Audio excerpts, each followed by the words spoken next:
You're good. Guys, welcome to the Babbling Pastor Podcast, the most amazing, awesomest, coolest podcast on the entire planet that has the backing and funding of millions of dollars, which is why you're watching it. Well, you don't see any of it. I keep it all. So... That's fine. Here are your hosts, Michael and Rob. I'm sorry, you weren't supposed to find out that I keep the millions of dollars from you live while recording, but it's fine. Now we find out. I know. I know you're just doing all this for profit. We all know that. Yeah, that's why I'm in my basement. Anyway, so today we're going to this was for profit. I'd have like a Blaze studio, like it'd be like this amazing thing, yeah. But I'm in the basement, so if I were to pan the camera just slightly to the right, you would see totes of I don't know what, a mattress that's a spare mattress for when guests come over, and some random old furniture. It's not as glamorous as what you see behind me. This is all fake. Well, I mean, not the bookcase; those are real books. But anyway. Today we're going to be reacting to a clip, Rob.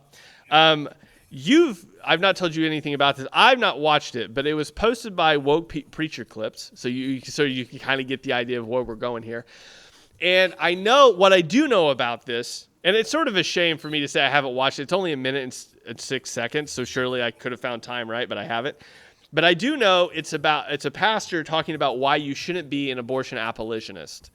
And so that was intriguing to me, why a pastor would say you shouldn't be an abortion abolitionist. So let's go over and watch this together. I'm sure it is going to be convincing. After this, we will both say, oh, he's right. I'm sure. I'm just sure of it. Are you ready, Rob? I'm absolutely an abolitionist, so this should be fun. It should be fun. I feel like we got a lot of satanic Christians. We got a lot of Christians that have taken the posture and the pace and the role of Satan, and they're making it about them with no consideration for anybody else other than themselves, their opinion, their perspective. So we're taking a position on guns, and our positions have become satanic because there's no consideration for anybody else other than ourselves. We're taking our position on abortion, and we've made it satanic because we're not giving any consideration for any other perspectives. I know y'all don't like that way that sounded. Because it's all way more nuanced. It's all layered. And God says, I care about everybody that's affected. I care about the woman and the choice that she has to struggle to make. The fact that she even, number one, feels like she can make that choice. And number two, what kind of situation and circumstances have forced her to have to make that choice? Okay, so that's the end of the clip. So there's where we're at. So that's where we're at. Let me read so the thing says, California pastor Albert Tate says you are a, quote, satanic Christian if your stance on abolishing abortion doesn't have enough nuance. I think that's a fair title. I don't think that's not a fair title for that clip. That's basically what he was saying. Thoughts? Thoughts? We got a little bit of guns in there too, apparently. Well, it started out of the gate kind of like in an odd way. When I mean, before he even gets to the point he's making, when he begins it with, I think we have a lot of satanic Christians. I mean, that's an oxymoronic statement. So I think I get what he's trying to say, but yeah, I think he's being like accusatory. I'm sure because he's probably using Satan in the accuser. Yeah, he's not using Satan defined probably. Yeah. So here's my take. I think he's wrong. End of episode. Thanks, guys. Thanks for watching. No, I actually totally get the I get the sentiment, right? Of I mean, they're essentially within true Christianity, right? There are those who call themselves Christians who would say, oh, well, we need to make space for a woman to make her decisions about this. That's love, blah, blah, blah, right? Those people are either um, brand new Christians, very ignorant as to what Christianity is. They're anything but biblical Christians, okay? So I'm just going to exclude them from the conversation. But within true Christianity, you have a couple of movements. You have the pro-life movement and the abolitionist movement. The abolitionists would claim that the strict pro-lifer is not actually pro-life, um, because of various things. However, I get the sentiment of the pro-life thing. I get it because there are women who are bribed, cajoled, pressured, all the things, um, into abortion, and I do get that there are women who really are vulnerable, and you could say some of them even abused, that land them in this place. Um, I do get the heart behind the exception stuff that some people would take, the rape and incest thing that almost never happens statistically compared to the rest of abortions. But that's frankly beside the point, and an abolitionist wouldn't necessarily even bring that point up because it doesn't. Who cares? It's irrelevant. Um, but uh, but I think the only reason we think that way is because of where our nation is morally. So we live in a world now where it was beginning to be this way when we were young. Now it's we've embraced it as a society wholehearted.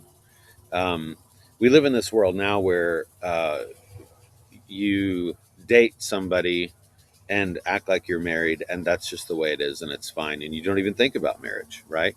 We live in a world now where dating really has nothing to do with let's find out if we're compatible to do life together in marriage, but where dating is, hey, you're hot, hey, you are too, you're attractive, let's see where this goes, and we're having sex on date 1, 2, or 3, right? Like, this is the world that we live in. So it's no surprise then, in this world of um, uh, promiscuity and licentiousness, and to use a word that people would understand, um, both male and female blatant sluttery. I just made that up. But in this world, right? We it's not a surprise that there's a lot of pregnancy that happens that is unwanted, right? Um, and uh,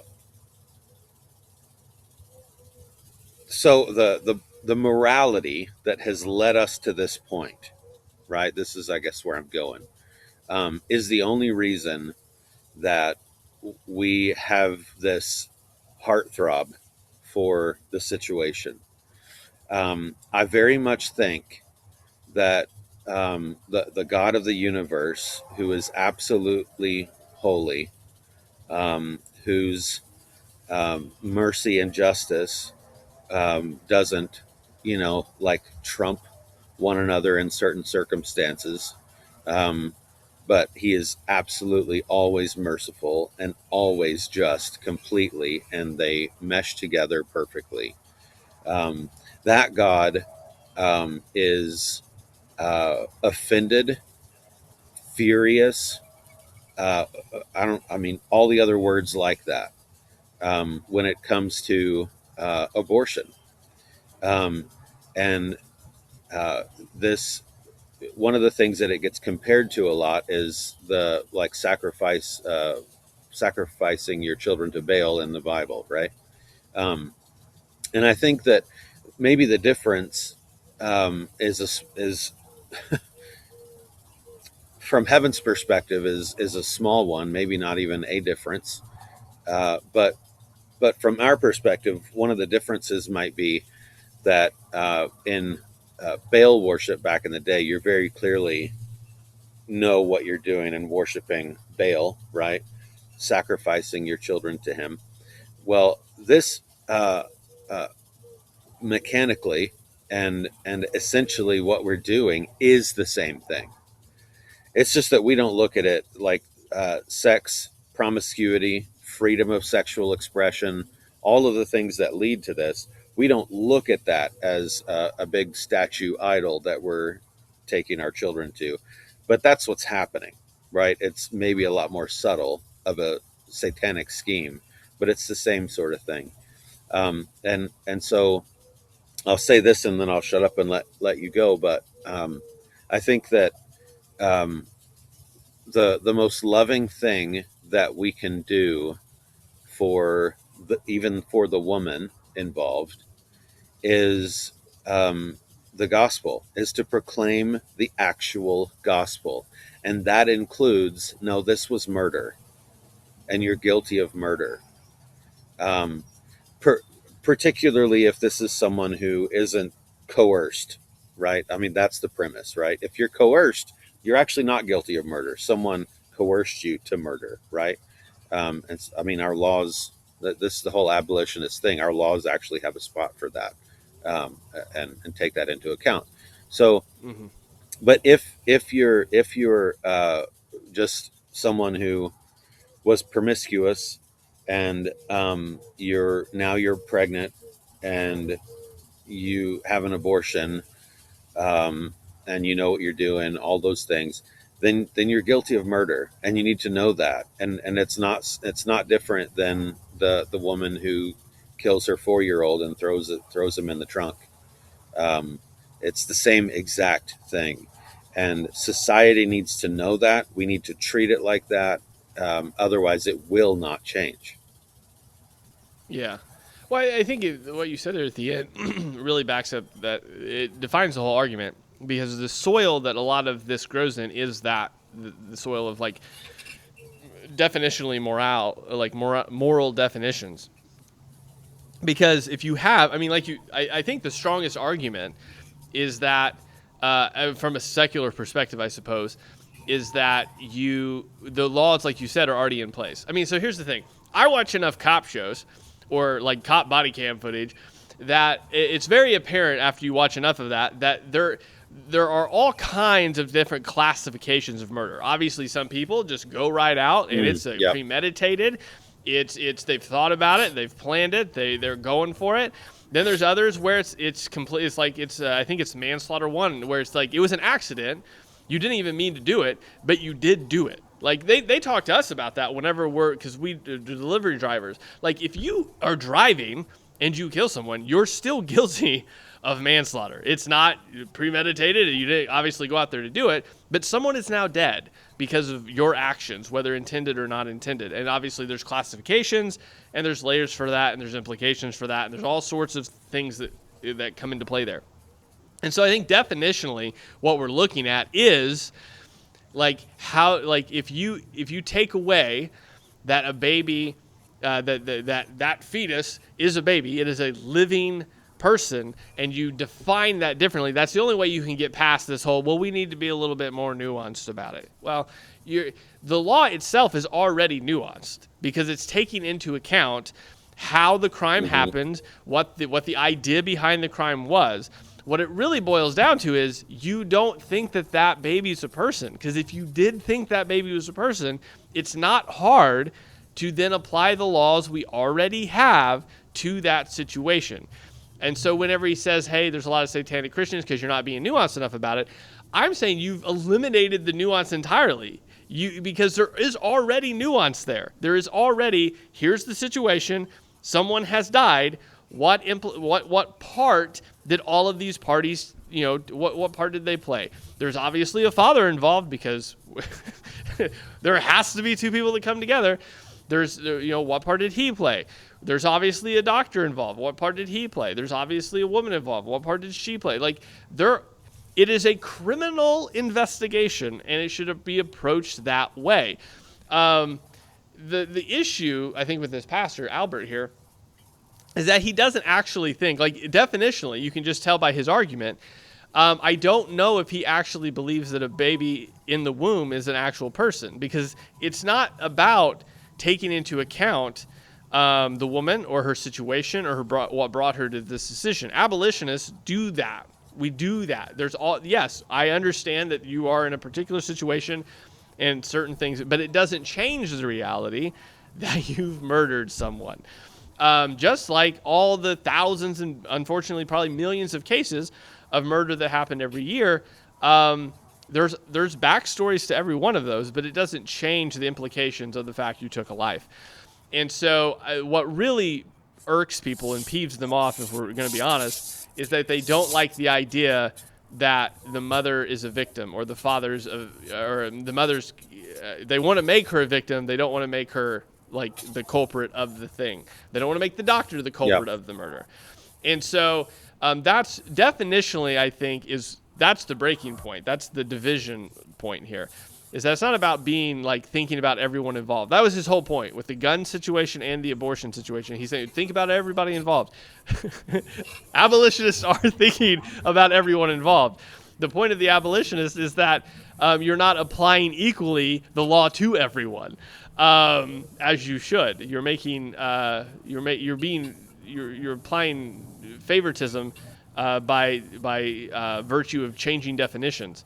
And so it's really weird, because the way he frames it is you're a satanic Christian if you do this, if you're not like nuanced, as he says. So he's already setting up a pretty dishonest argument. Like, he's already saying you're not approaching this the way I want you to approach it, in a way to demonize the abolitionist movement, or maybe the pro-life one. I don't know. He doesn't necessarily get technical there. Well, that's true. And so I think that's where, when you're having these discussions, and I love Abolitionist Rising. If you guys haven't seen their videos, I'd go check them out. Russell is just an amazing individual.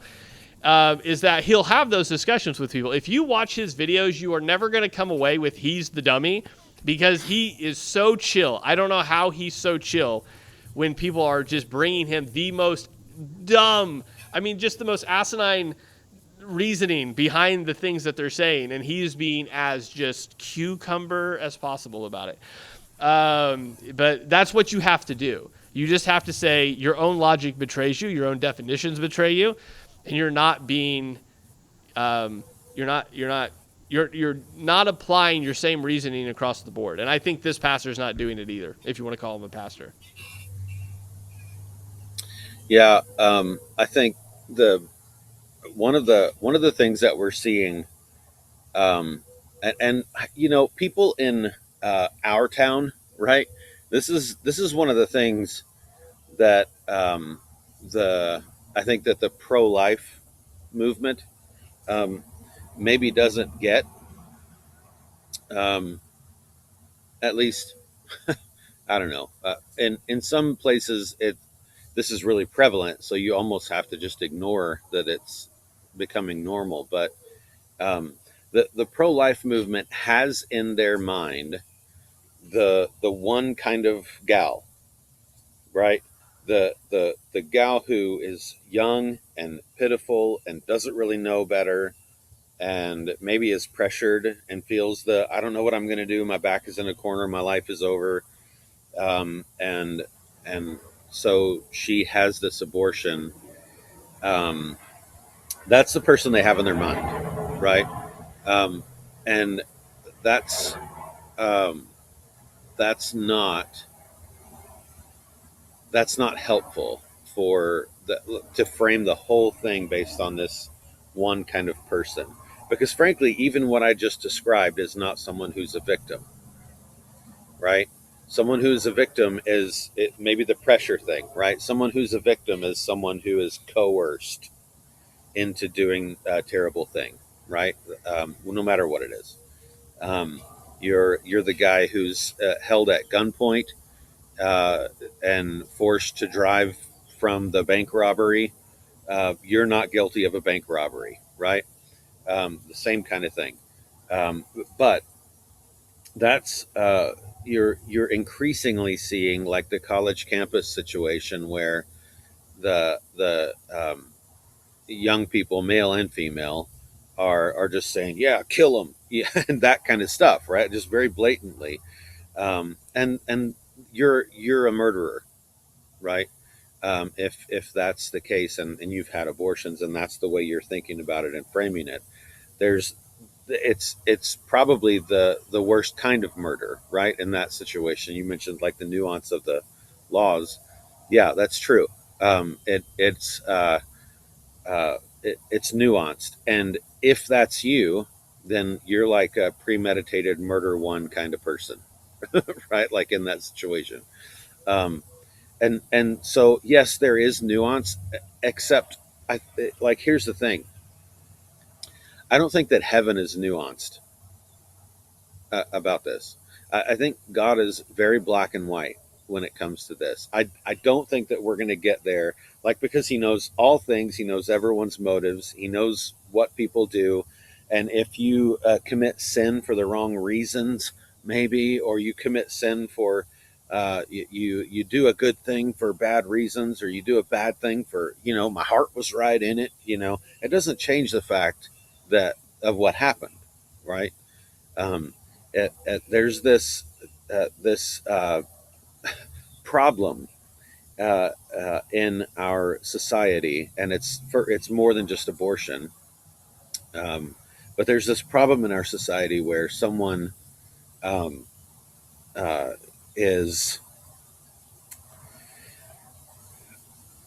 with all crime and punishment kind of thing, where we're starting to take even blatantly known murderers and uh, other folks who've committed heinous crimes and whatever, and we're beginning to see them um, as victims of their circumstances, right? Um, which is ludicrous. It's Yeah, he was just not he true. had a bad childhood and he got mad and so he went and killed people. I mean, what are you gonna do about that?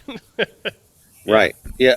And while I do think you can look at someone's circumstances, right, that how they grew up, the kinds of things that happened or they learned or that happened to them, right? You can look at all of that stuff and see kind of maybe how we got to this point does not change the fact that a murder was involved, right?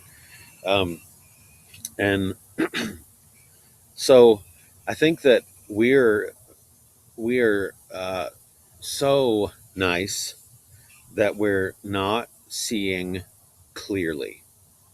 We're not seeing what is right and what is wrong clearly, or we're ignoring it, right? Yeah. Which is Well, far worse. the example that you're giving is basically a parent trying not to be mean to their child and then causing issues down the road because they were trying not to be mean in the moment. I mean, it comes to mind. We had some my brother-in-law's kids visiting, and the kid had to take medicine every day at noon. Hated this medicine. But the point is, you had to fight with him just to take it. He did not. I mean, it was just a battle. But it didn't matter. Like, the point is, this is a needed thing for you. If you don't do this, implications for you are bad. So the fight is necessary to make sure that later things don't happen. And I think what you're defining there is, right. If you can't be nice for the sake of niceness when you know the implications are bad. So, that's like, in this whole situation, even when we're defining terms, you're talking about the kids on the campus, like the kill them people. I think you got there because they don't. This isn't just a defining that a baby in the womb is a person. It's defining the reality that people have value, right? So this even goes into the whole eugenic, like the whole, if you're old or you have a disease, should you, can we kill those people? Yeah. There are people that are okay. They're fine with that. Pull the plug. They don't offer anything to society. They'd probably be happier anyway. They can't tell you, but they'd probably tell you to pull the plug anyway. They're not and it's based on what someone can offer you. And you do have a society that's like that. My wife works with special needs and disciplinary issue children. And to get funding for that sometimes is really hard. To get anybody to help with that is really hard. But that's because it's different. Like, oh, well, what value do what those kids are going to grow up? What do they have to actually offer society? They're people.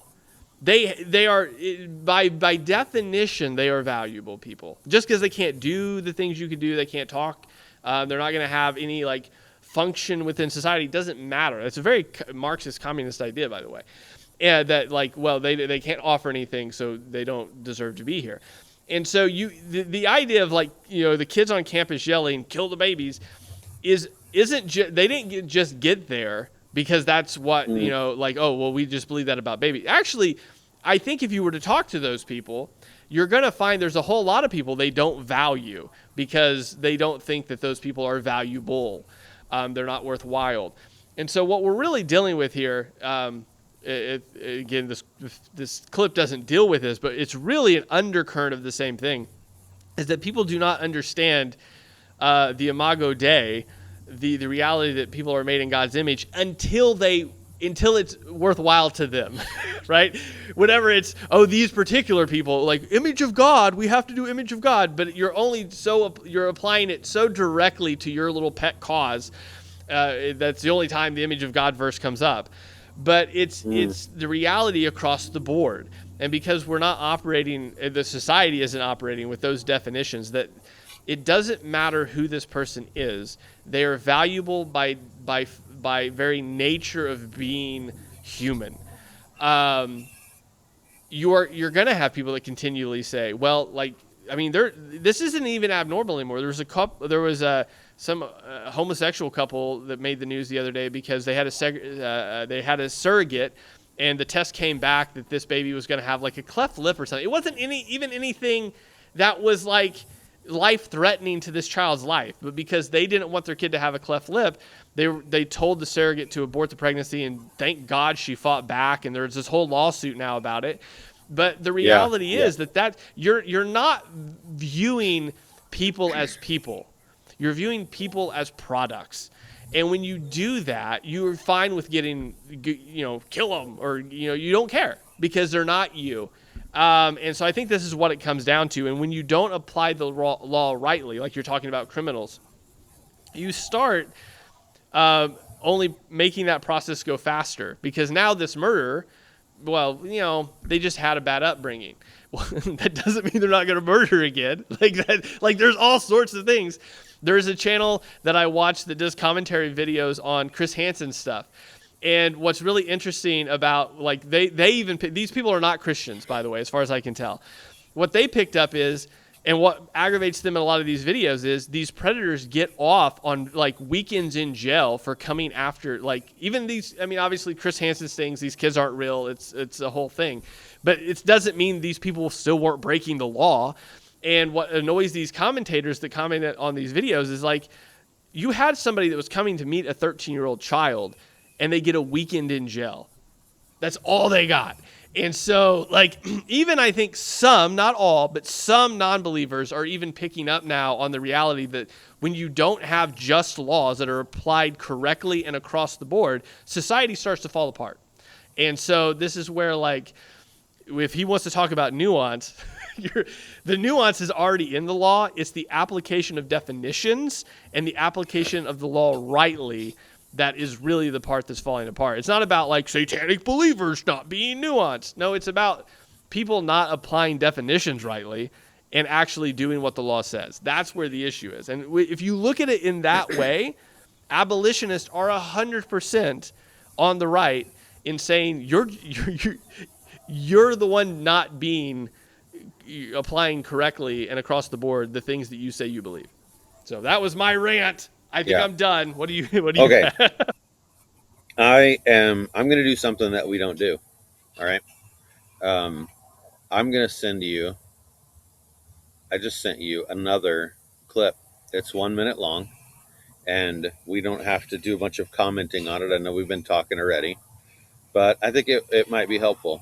I just saw it. But this is helpful. At least I hope it is. This is from the Foundation to Abolish Abortion, which I would always recommend. and Okay. it is it's a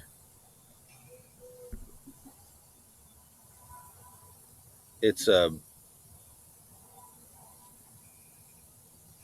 it's a square video, so we might have to like Yeah. change some stuff or whatever. Let me But see either here. I way, can. it'll get the point across. So this is gonna illustrate the some of the logic, right, behind the pro life thing versus abolition. I think that Okay. Yeah. um, folks from the pro life movement have, I don't doubt that. In fact, I know people in this movement, and I Hmm. know that their hearts are so tender, and they love these people, and they want to help. I just think that it it is emotional, it's illogical, and at the end of the day, it it's the opposite of proclaiming the gospel. Yeah. Okay. So So I think anyway, I've we got can watch the. this. I've got it squared up, so you should be able to see the whole video. It's small, but there you Yeah, go. yeah. Here we go. But This bill shouldn't be that hard to get passed, right? I hope that you're right. It's hard for people to understand when they have been catechized for the past few decades of pro-life rhetoric. The mother is always a victim. Ma'am, you have a child and you're going to murder your child. The law is a teacher. The law tells people what is right and what is wrong. If you are sitting with a woman who is trying to decide whether or not to have an abortion, would you not, as a loving Christian man or woman, say to that woman, please do not commit murder. You are going to murder this child that God has created in his own image and given life to you, and you have been given stewardship of that life. Please do not commit murder. You would tell them that. If a woman has already committed a murder, she is going through the things emotionally and spiritually that people go through when they have abortion, would you not tell them, if you confess your sins, he is faithful and just to forgive you? All right. There we go. That was the video. All right. Let's head back. that's the whole thing. And as Yeah. long as we're not comfortable calling it sin publicly, unapologetically, that's what it is. It's sin against God, and it's a sin amongst millions that that will send people to hell. As long as we don't treat it like sin, and we always treat it like they are victims, always, um, then it's not going to change, and they're not going to hear the gospel, because Jesus loves you is not the gospel. It's not, and that infuriates me. So we could talk about that for a long time, but Yeah. Todd White likes to go up and tell people that. Anyway, so anyway, gotcha. Yeah. So I don't think there's a whole lot more we can say. Here's the thing. I think whenever there's an interview I have, if you guys search the channel with Russell from Abortion or Abolitionist Rising, that I think is it's worth your time watching if you've never heard about abolition, which I think at this point surely you have, but if you haven't, you can find that interview, and he really does a great job of kind of walking through, because there's a lot of fights that he's had with the pro-life movement because of these definitional differences that I think it's helpful. It's helpful to watch it. But anyway, that's all there.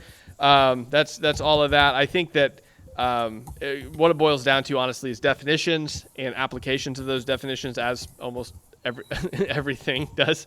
So, guys, if you found this helpful, go ahead and leave a like. If you hated it, tap that like button. And if you like this stuff, go ahead and subscribe, because every Wednesday we release a new episode, or almost every Wednesday we release a new episode. And we'll talk to you next time. See you later. Bye-bye.